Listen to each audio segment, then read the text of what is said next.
So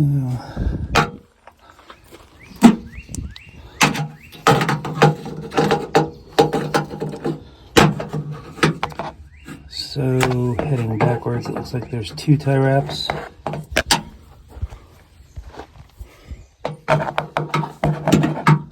And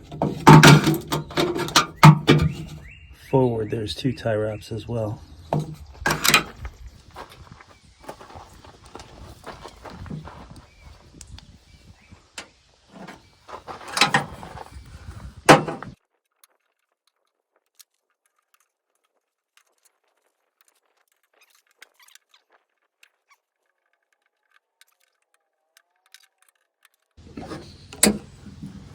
That's all of them.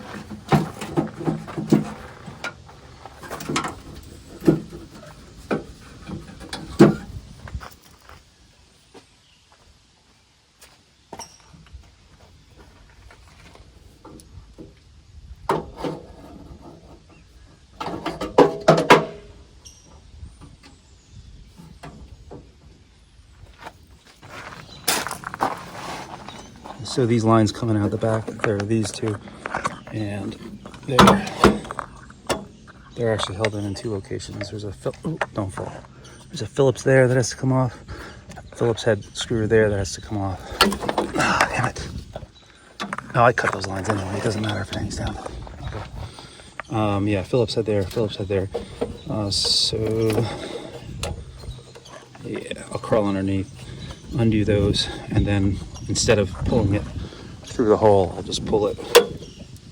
Oh, and there goes that. So don't need a Phillips there. Let's see if this one. I'll break it if I don't have to. So then I'll just be able to pull the lines out directly from behind here.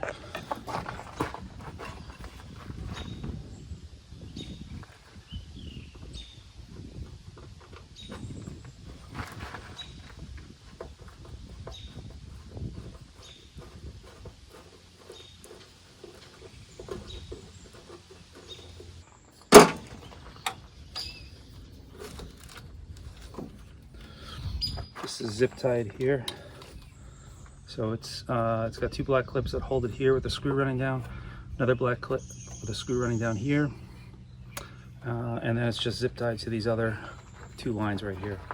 So I'll cut that, and I should be able to pull the whole thing back. Ow. I could feed this through, or maybe not.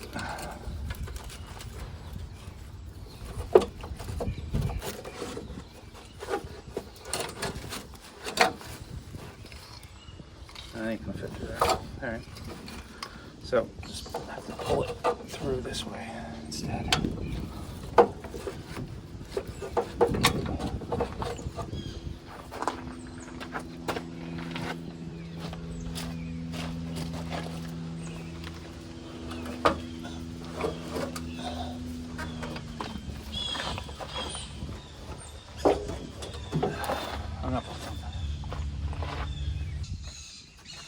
This foam rubber was surrounding the lines as it penetrates through the front of the chassis. So let's save that.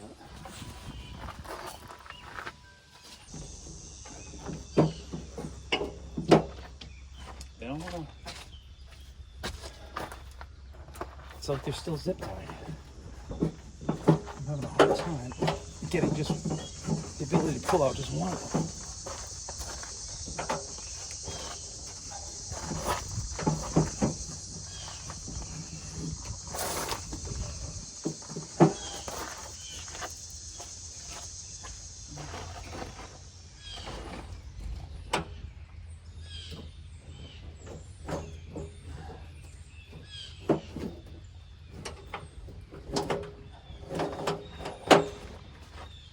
There we go. Alright, this should come out now.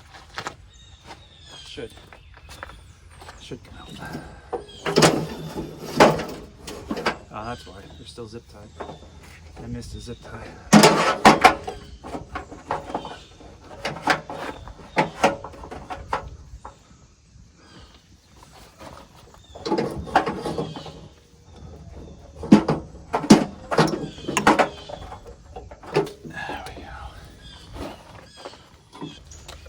Okay, there's a little bit of oil left in those lines. They're totally not held in by anything anymore, but they're just hanging down.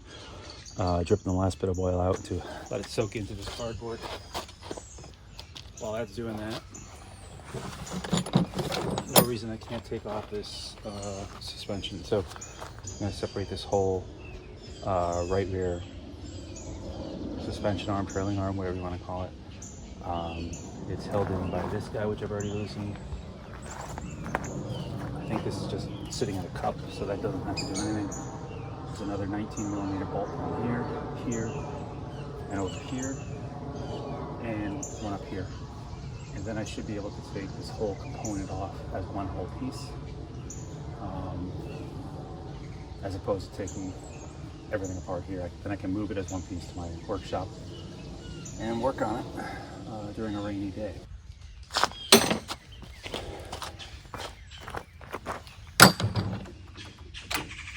There's 13. Oh yeah, that's it.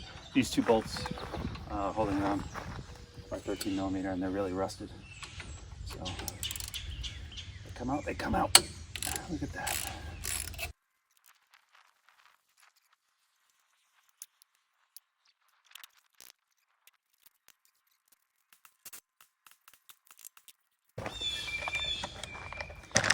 So lock nut on this side with no washer, and then clearly you see a washer there and a spacer there as well,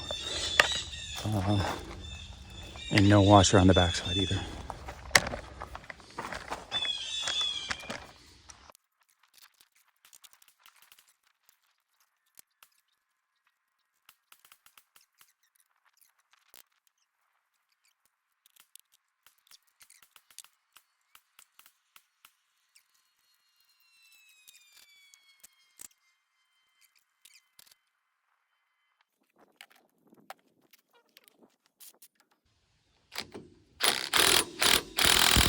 So let me preface what's about to happen by explaining that I was fully aware that the rear coils, like the fronts, were under tension. And I've watched enough videos of guys having these assemblies shoot across the garage floor when they attempt to disassemble them on a bench without the proper tools. The only thing holding these coils at the top were a set of double nuts. I thought that by removing these, they would drop like the fronts did as a single intact unit. I did not think I was removing the mechanism that was keeping these springs in check, which I was about to find out.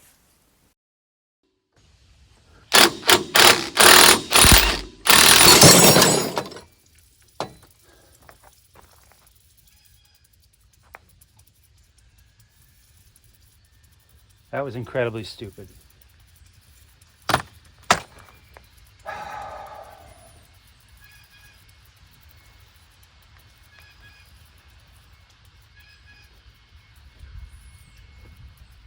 I don't know what I was thinking. What an idiot.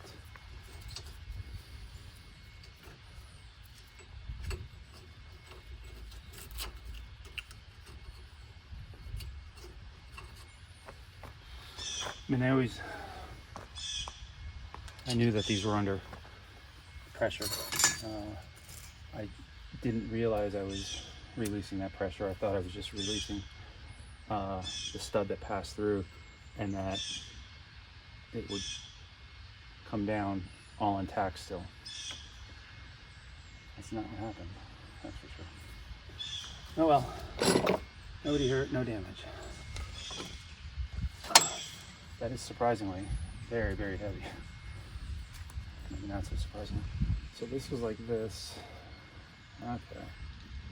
So this plate doesn't come with the unit, it stayed with that, which is what I overlooked. Well, that could have been really bad, so unfortunate.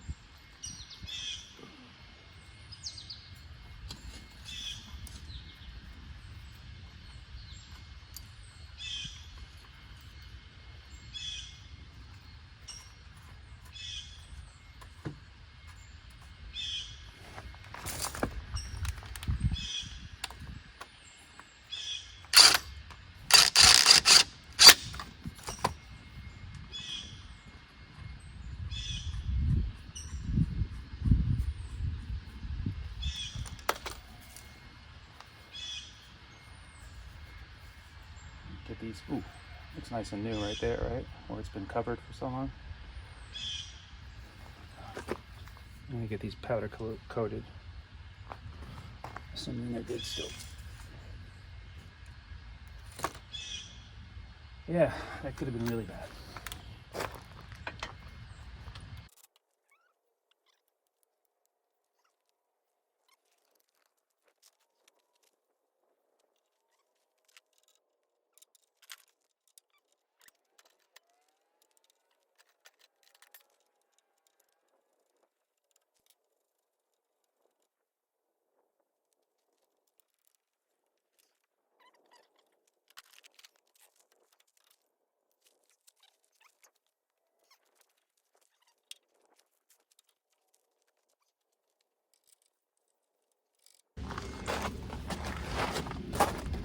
This set has a alloy or fiberglass cover. That side didn't have it, so to look for one of those.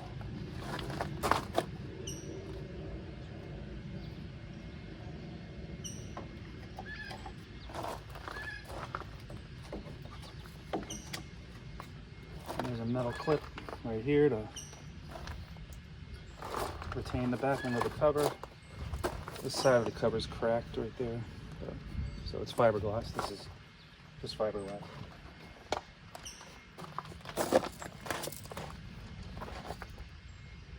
All right, that side didn't come with a cover because that side doesn't have holes to secure the cover tube. So very strange.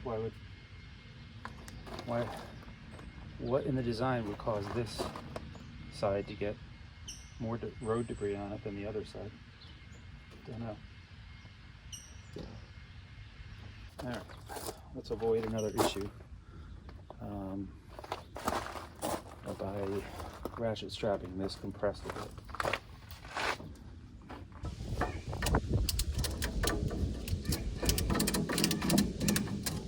There we go.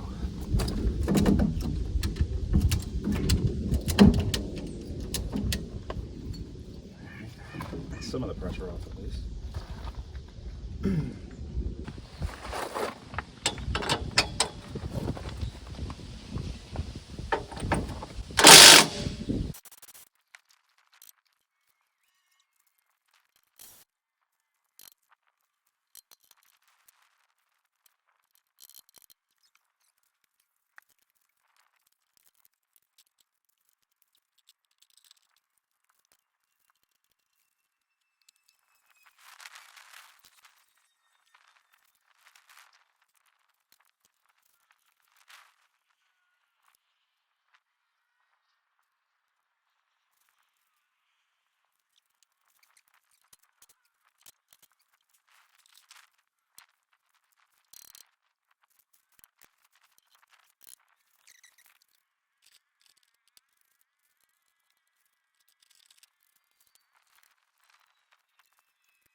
All right, this heat shield went on like this. So the smooth sides are facing up. This bolt, lower left corner.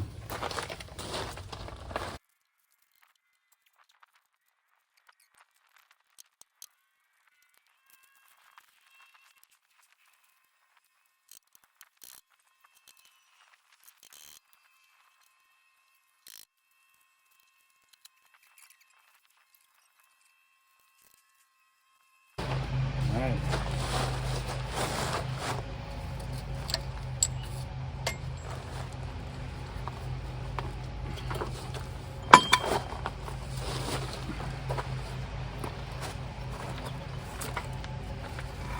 I want to release the pressure on this side.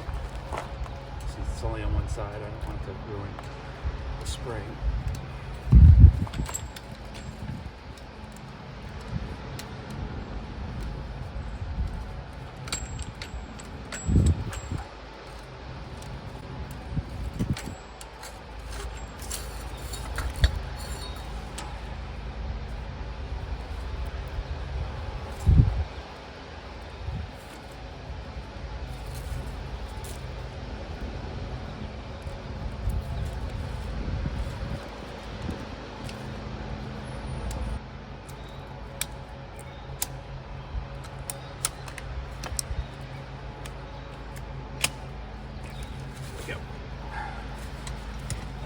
Yeah. So now I have all these lines that have to come off.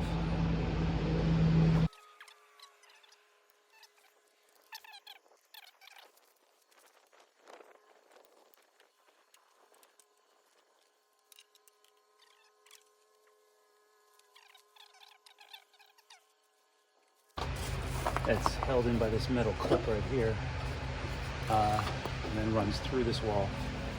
It is connected to the aluminum rods.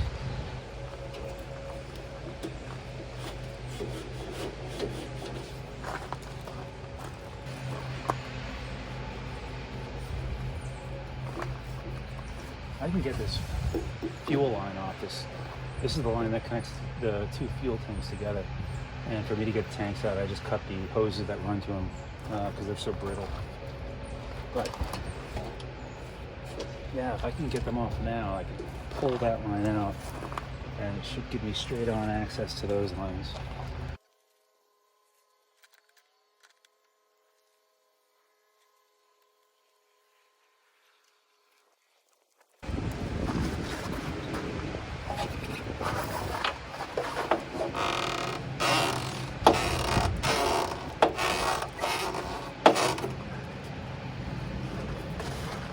There we go.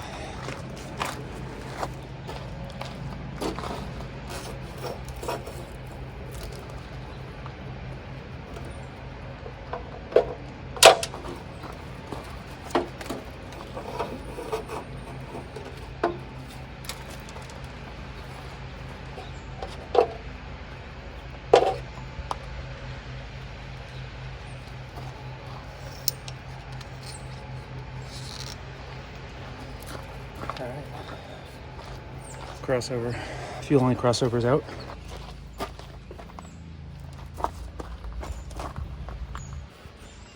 So the one I'm pulling out now is all the way to the left. Yeah, it's the one that runs all the way to the left.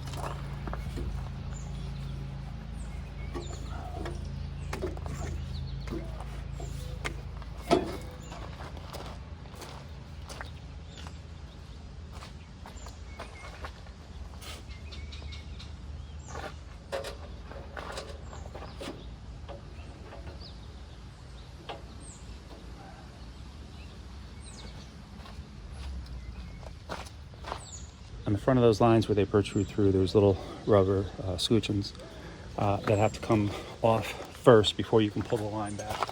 I believe this should just come out now. Yep. Hung up on something in here.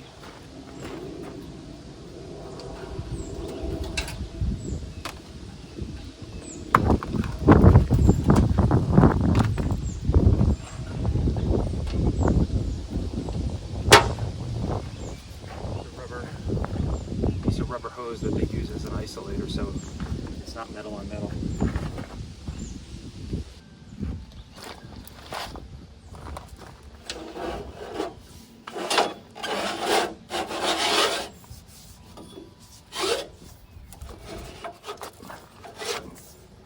All right, that's one.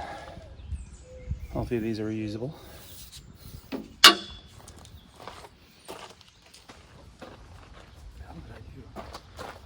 I'm going to put the isolator and the rubber scutcheon back on so I keep track of them.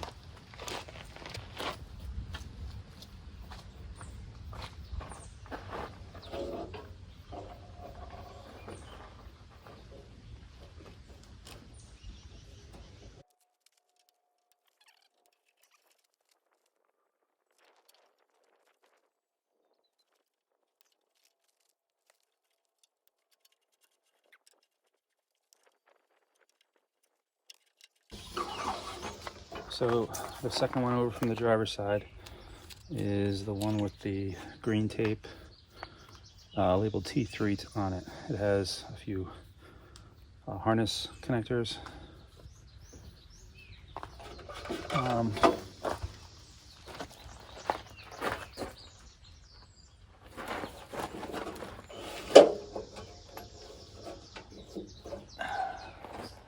Rubber isolator.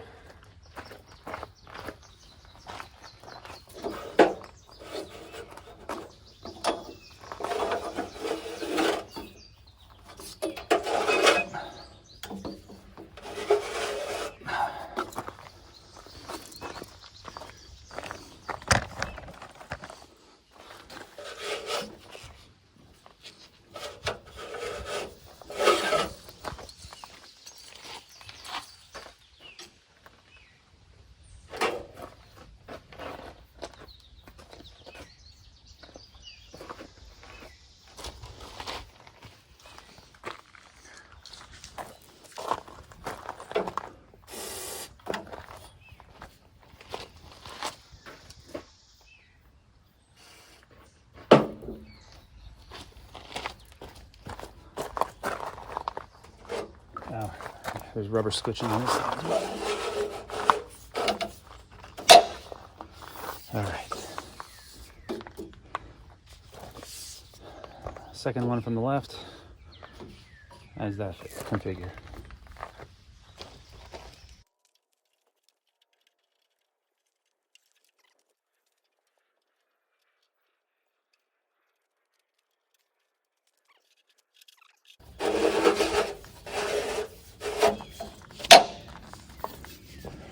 Number 3.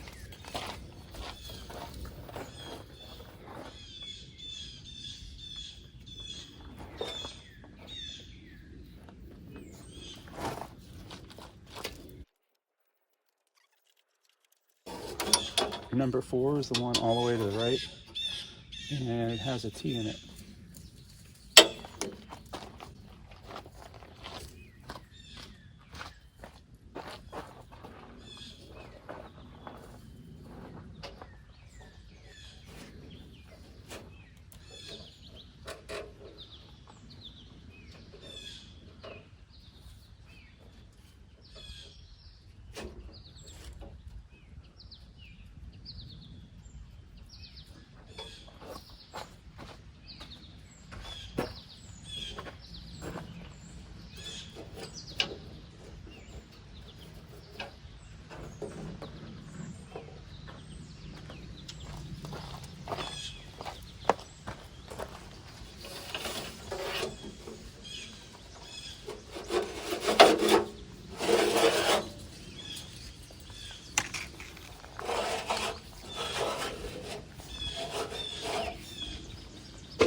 Okay, these 2 hoses, one on this side, one on this side, they have to come off.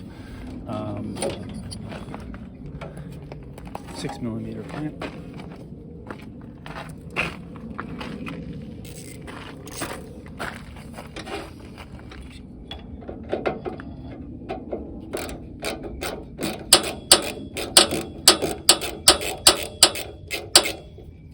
Let's assume they don't. Let's see if I can pull these off. They've been frozen for 31 years. 30. There we go. Feels like it's moving.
Mystery washer.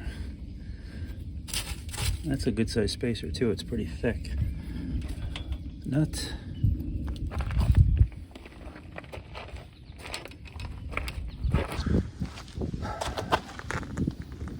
Clutch line is held in by these little metal brackets.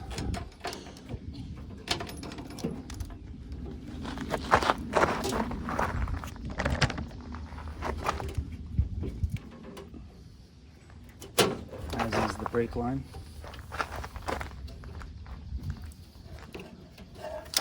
This is getting thrown out because we're using a blade.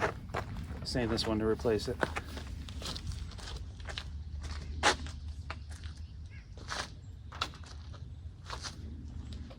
Take it off this way and pull it through. Yeah, that's what I'll do. It's 10 millimeter. $11 or $12.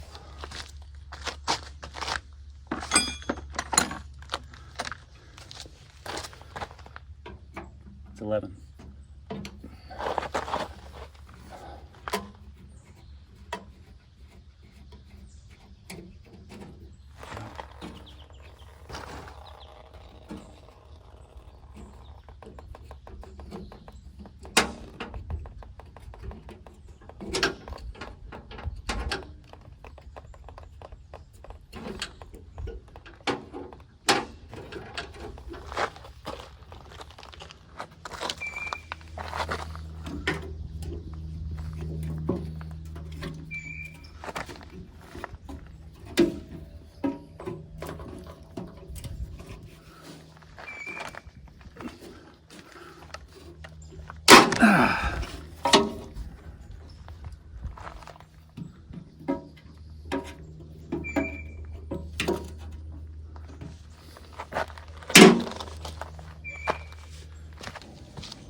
New plan.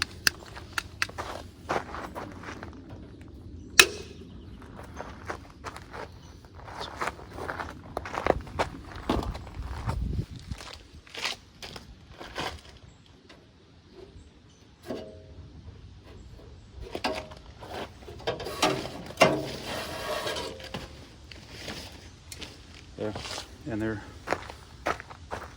they kept their shape where they bend on both sides, so it should be easy to mock them up, use them as a template.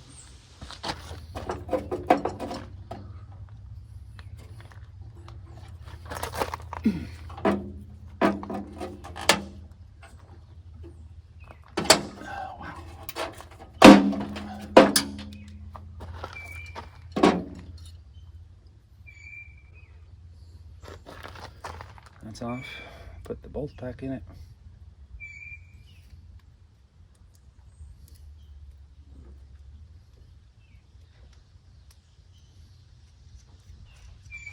There.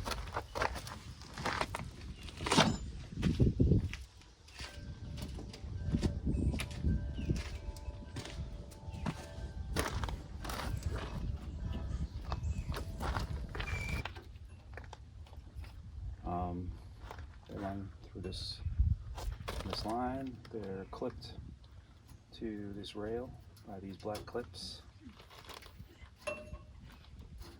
which have to get cut off at lines.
So that's it. Everything's off. I could take these.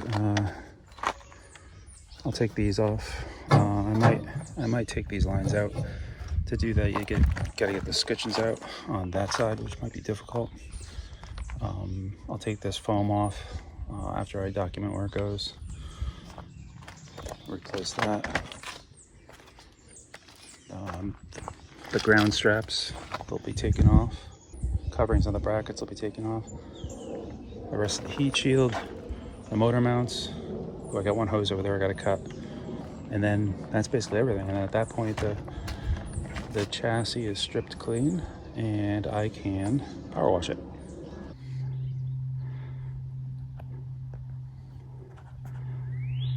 All right, there it is. The Esprit chassis laid bare. Nothing left on it except for some bolts. The 4 hub and wheel assemblies next to the section of the body that they attach to. The coolant lines and oil lines, well, just the coolant lines are laid out right there. Let's see, the front sway bar and steering rack is out, and that's it. That's mostly everything.